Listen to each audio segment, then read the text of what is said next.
Bom dia, meus queridos e amados irmãos. Nesta manhã quero convidá-los para a leitura de Neemias, capítulo 8. Estamos encerrando o mês da EBD, este mês em que nós celebramos esta grande escola que ensina as Escrituras. O pastor Roberto já nos trouxe uma mensagem muito preciosa no outro domingo a respeito da história da EBD. Que história bonita, não é?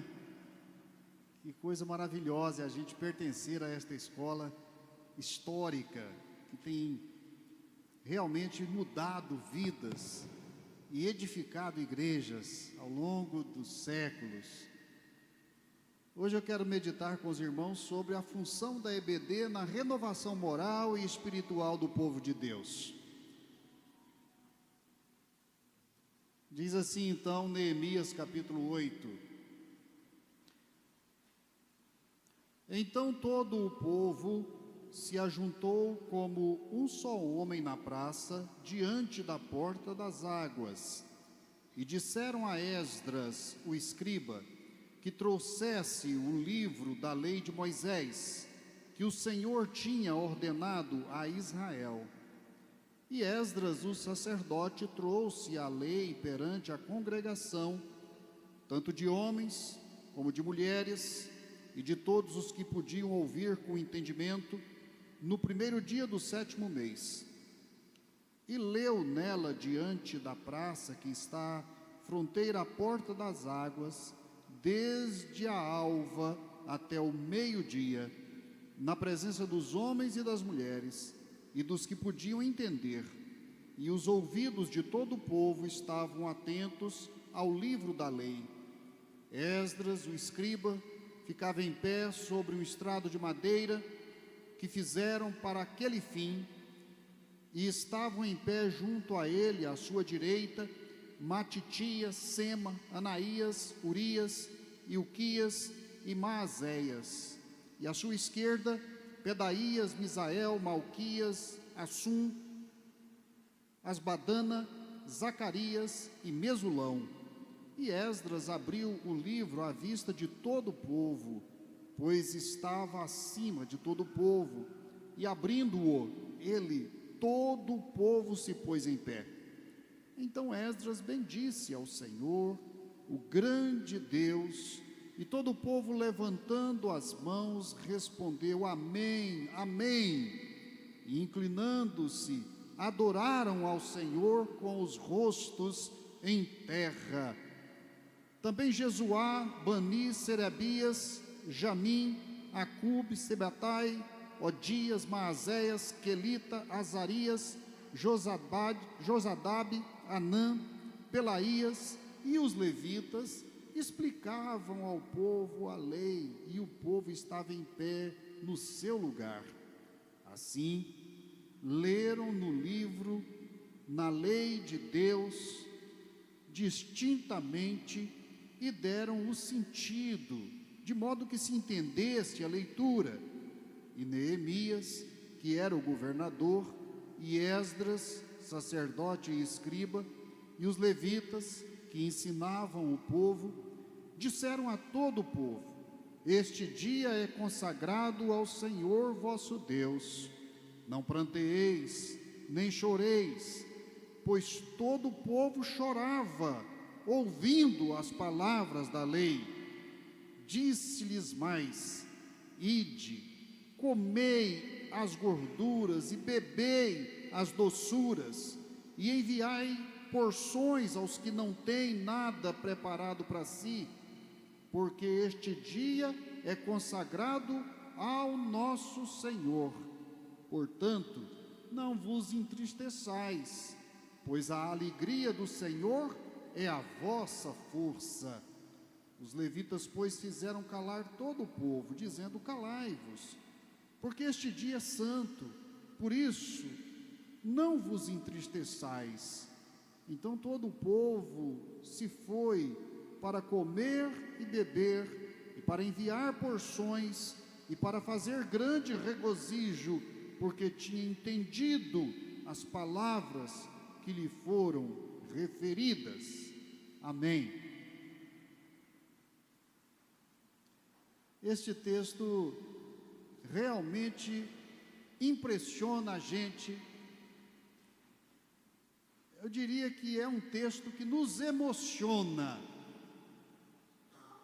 Verso 11 diz que todo o povo chorava ouvindo as palavras da lei. O povo estava muito distante do livro da lei. Passaram-se 70 anos de cativeiro. Israel não tinha mais o lugar santo do templo para se reunir, para prestar culto ao Senhor, oferecer seus sacrifícios a Deus, ter a oportunidade então de ouvir a palavra de Deus. E agora, voltando do cativeiro, este povo tem então a saudade do livro, a saudade da lei, a saudade de escutar a palavra do Senhor. E quando então o livro foi aberto e a palavra do Senhor foi lida e explicada, o povo chorou. Chorou como alguém que encontrou aquilo que há muito sentia saudade, que lhe fazia falta,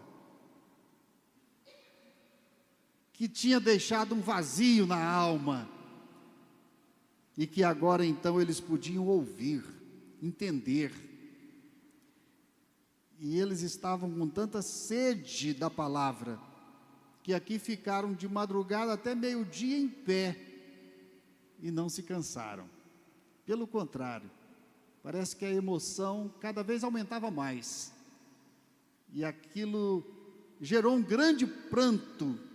O povo chorava, o povo estava então quebrantado diante da maravilha que era a lei do Senhor.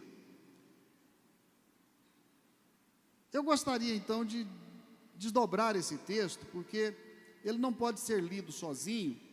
Esse texto que conta a volta do povo para a terra prometida, ele tem que ser lido em comparação com vários outros textos da Bíblia, mas especialmente com Esdras. Esdras e Neemias são dois livros gêmeos, que precisam de ser entendidos e lidos para compreender aquele momento histórico da vida de Israel. E também Daniel, que foi uma pessoa chave em todo esse processo, amigo de Dario, amigo de Ciro, homem que ocupava uma posição respeitável, muito importante dentro do Império Medo-Persa, e que no capítulo 9 então ele se dedica a orar pelo povo de Israel. E eu tenho a convicção pessoal de que foi por intermédio de Daniel que Deus operou no coração de Ciro, fez ele mudar de ideia, abriu o seu entendimento, para que ele baixasse aquele decreto que de fato ordenava a reconstrução do templo e dava aos israelitas todas as condições, inclusive financeiras, para que eles retornassem à terra de Canaã. Daniel estava lá em oração. Daniel era amigo de Ciro. E quando o povo retorna, Daniel já está nos seus últimos dias de vida. A vida de Daniel foi totalmente dedicada ao testemunho do Deus Altíssimo naquele grande império. primeiro o babilônico, depois o medo-persa. Bem, então nós temos aqui um momento muito especial, momento em que a palavra, ela é trazida de volta para o povo de Israel. Eles já nem entendiam mais aquela língua em que as escrituras tinham sido escritas. Eles já falavam outra língua. E quando começou a leitura, eles não entenderam nada. Então, eles passaram agora a ler o original e traduzir para o povo, na língua que eles falavam, aquilo que a Bíblia ensinava. Então é interessante a observação que tem aqui, de que quando eles leram no livro, na lei de Deus, eles leram distintamente, ou seja, enquanto uns liam no original, outros traduziam para a língua dos judeus naquele período. E assim eles podiam entender o que originalmente a palavra de Deus dizia. Esse é um processo que agora então se tornou um padrão para toda a história, não é? Do povo de Deus. O processo de interpretar, o processo de ler e transmitir na língua do ouvinte a palavra de Deus. E nós hoje fazemos isto também, não é? Nós precisamos trazer a palavra como ela era no original, para que o povo de Deus hoje compreenda em sua língua aquilo que foi a revelação de Deus para todos os povos da terra. Então esse é um trabalho muito delicado, muito importante, e que os pastores têm que fazer com muita seriedade, não é? Para não corromper o original, não é? Para não produzir uma heresia, para não levar a congregação a entender alguma coisa que a Bíblia não disse. Então é uma responsabilidade tremenda. E aqui então, rapidamente, eu quero desdobrar o texto de Neemias nas seguintes partes. Primeiro, destacando que o ensino da palavra, ela mexe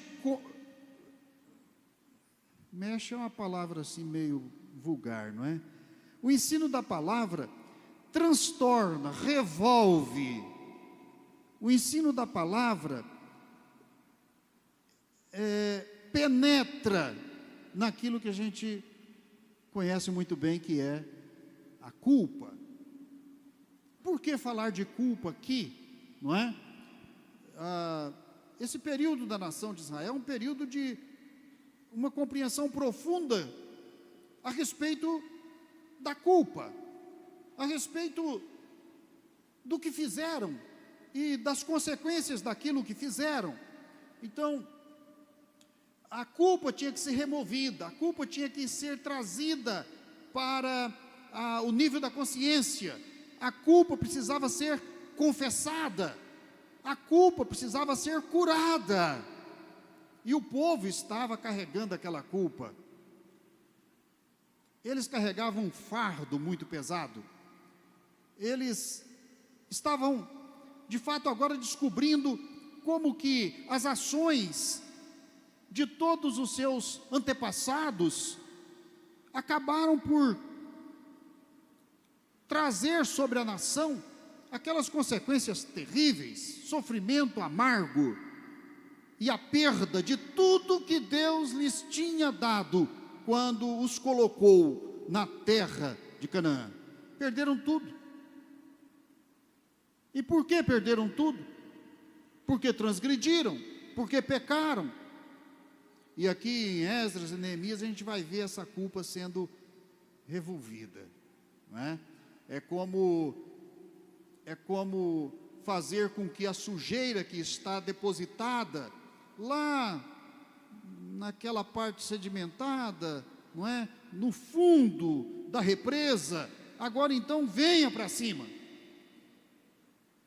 E possa ser removida, e possa ser resolvida. Então, esta etapa que nós presenciamos aqui, na leitura de Neemias, e também lá no capítulo 9 de Daniel, é uma etapa fundamental.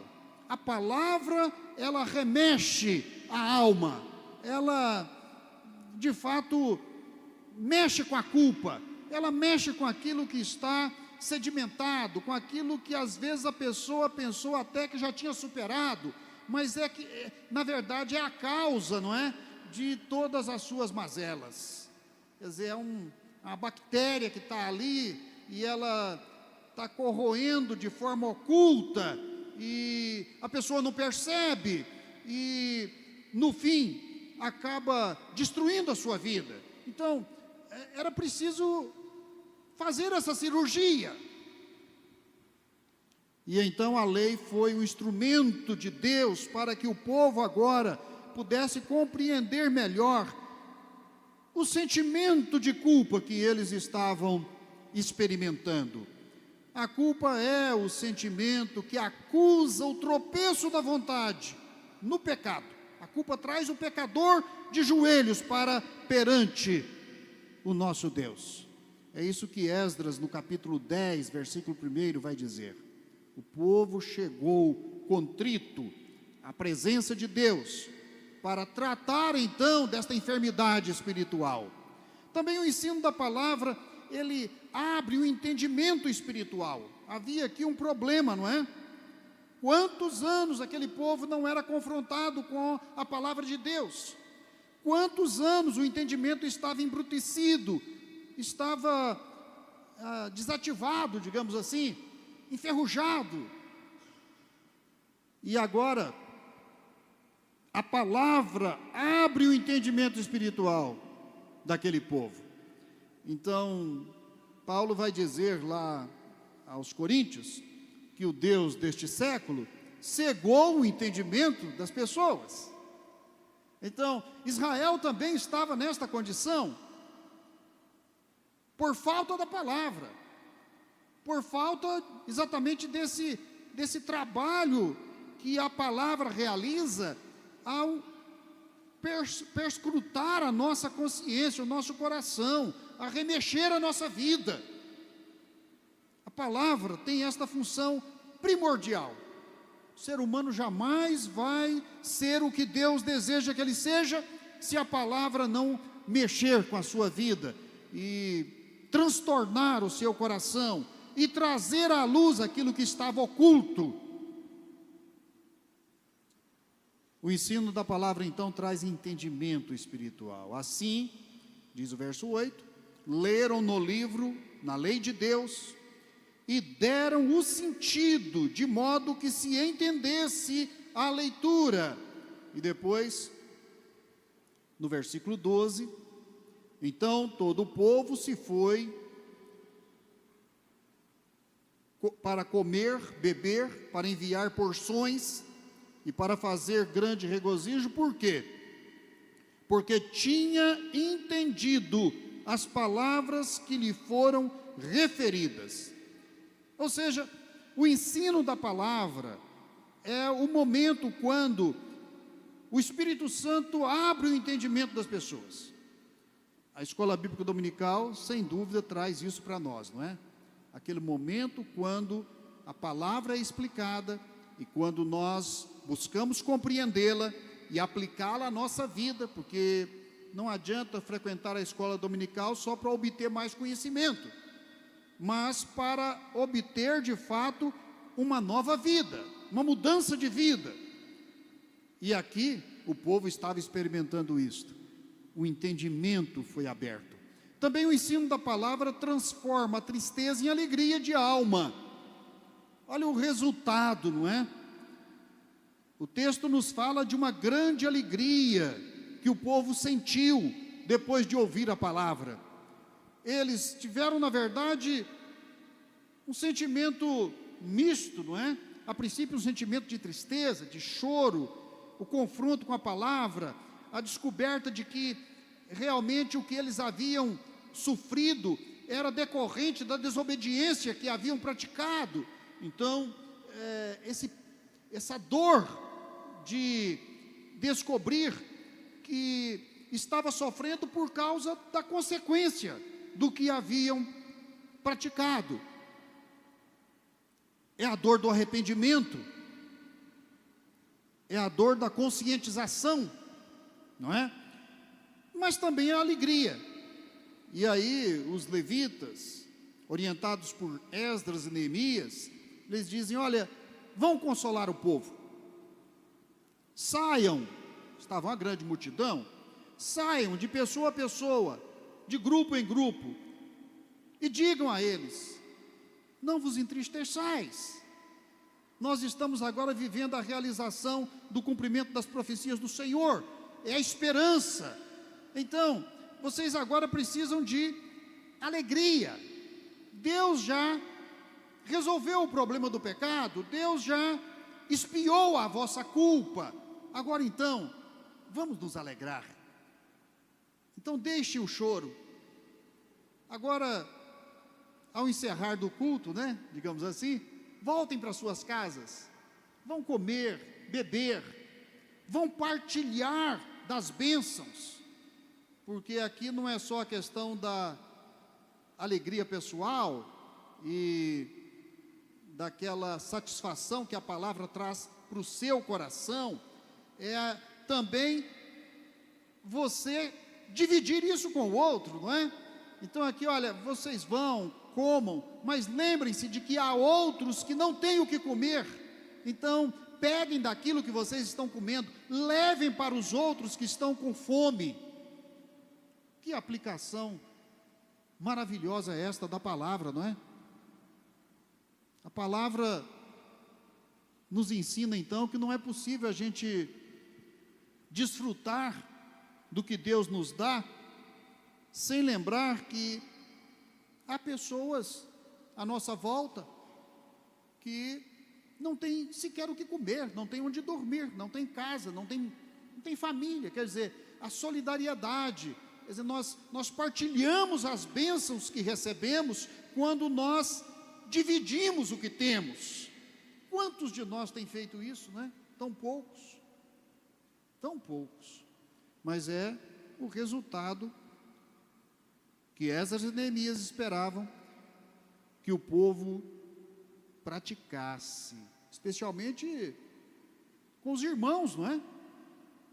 Os irmãos da mesma fé e ordem, digamos assim, os irmãos da mesma nação.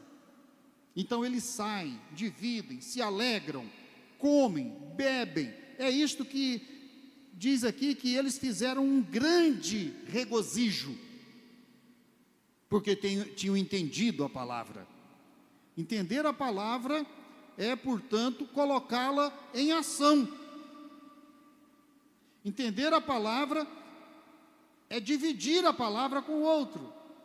Entender a palavra é praticar a palavra. Não sejais apenas ouvintes, dizia Tiago, mas praticantes.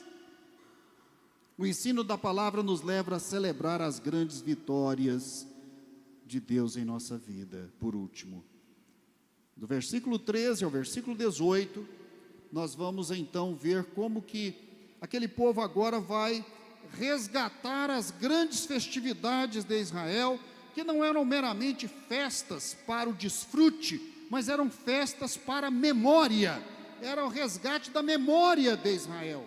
E a memória de Israel era aquilo que Deus tinha feito por Israel. A memória de Israel era a história do povo de Israel com Deus. É o que nós encontramos no Antigo Testamento. E então é relatada aqui a festa dos tabernáculos, né? Essa festa era praticada, ela era celebrada pelo povo de Israel, dentre outras 5 que eram celebrações obrigatórias, não é?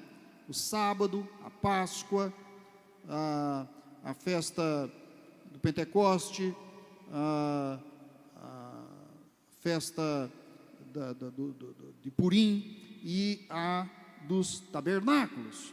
Especialmente essa celebração dos tabernáculos ou das cabanas, não é? Era uma experiência muito marcante, na verdade imperdível. Era uma peregrinação que se realizava para montar em torno do templo tendas,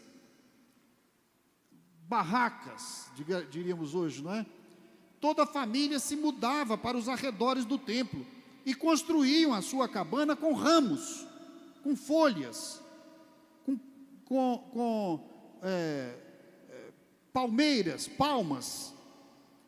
E agora imagine então, esse povo durante 7 dias, fazendo este retiro espiritual em torno do templo, para celebrar as vitórias obtidas no deserto. Essa festa dos tabernáculos, ou das cabanas, ou das tendas, era a festa que celebrava os 40 anos do deserto. E ela é feita aqui porque, para o povo lembrar os 70 anos do cativeiro, saber o que Deus fez, como foi difícil, como as lutas foram difíceis, mas como foram vencidas. E foram vencidas porque Deus é poderoso, é Pai amoroso, é misericordioso, é um Deus que não abandona o seu povo, nem no deserto, nem no desterro, nem na fome, nem na miséria. Deus é um Deus que está com o seu povo a todo tempo e em todo lugar. Então a celebração era para lembrar esse tempo, atualizar os filhos a respeito da grande jornada que o povo tinha feito. Era então a oportunidade dos pais ensinarem os seus filhos. Esses 7 dias não eram para simplesmente fazer uma feira. Esses 7 dias eram 7 dias de ensino. Era uma grande escola bíblica dominical. E durante esses 7 dias, toda a lei era lida. Ora, os 5 primeiros livros da Bíblia, eles tratam exatamente desse período do princípio até a entrada do povo na terra de Canaã. Então todo esse período, todas aquelas aventuras, todos os milagres, todas as respostas de orações, toda digamos, a liderança dos grandes homens de Deus naquele período, eram lembradas, eram contadas, eram narradas, eram lidas. E esses 7 dias então, eles se transformavam em dias de grande experiência espiritual. E foi exatamente o que aconteceu aqui, quando a gente lê assim: e toda a comunidade dos que tinham voltado do cativeiro fez cabanas e habitaram nelas, pois não tinham feito isso assim os filhos de Israel desde os dias de Josué. Há uma declaração aqui histórica, muito importante. Nem nos dias dos reis chegaram a fazer este movimento de peregrinação para celebrar a Deus. Só nos dias de Josué. Ora, de Josué até agora no cativeiro, veja quantos séculos, não é? Que essa festa, né, estava esquecida. Ou seja, que eles não paravam para lembrar e celebrar o tempo em que estiveram no deserto. Tem gente que diz assim: as coisas que nós sofremos precisam ser esquecidas. Pois a Bíblia ensina o contrário. As coisas que nós sofremos precisam de ser lembradas, precisam de ser meditadas, refletidas. Elas precisam de ser pensadas, ensinadas, porque são elas que revelam o grande poder de Deus na preservação do seu povo. É Deus caminhando com o seu povo, ainda que alguns não enxerguem isto, não importa. Deus está sofrendo com o seu povo, Deus está caminhando, Deus também está debaixo do sol quente, Deus também está debaixo da chuva, Deus também está nos momentos de fome, de sede. E é por isso que Ele resolve os problemas, porque Ele está presente. Então, aqui é para pensarmos neste retiro espiritual, naqueles dias tão cheios, de melancolia. O povo estava voltando, um pouquinho de gente, os outros milhares de milhares ainda continuavam espalhados pelas demais nações, mas aquele grupo de remanescente retorna, e eles representam agora o povo de Deus, e eles levam a adoração verdadeira para a presença de Deus, e eles absorvem a palavra de Deus em suas vidas, e eles serão então o núcleo a partir do qual Israel será reconstituído.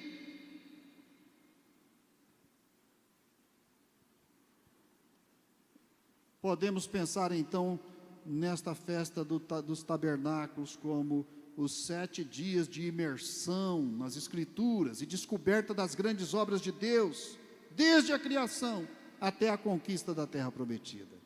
Que tempo maravilhoso! Bem, este texto então, para resumir, ele nos mostra de fato a função que a EBD pode desempenhar na vida da igreja. A função que a EBD tem na nossa vida pessoal. A EBD é o momento do ensino da palavra. O ensino da palavra que mexe com o nosso coração, que atinge lá no fundo a nossa vida espiritual, que nos revela nossas culpas, nossos pecados, faz um diagnóstico da nossa alma. Também, ela abre o nosso entendimento, Quanto mais a gente leciona em EBD, mais a gente percebe como que os alunos estão despertos, estão entendidos, estão fazendo perguntas, estão curiosos, estão estabelecendo relações na sua mente entre um fato e outro, querendo saber o sentido. Qual é a diferença entre isso e aquilo? É a EBD que faz isso na nossa vida.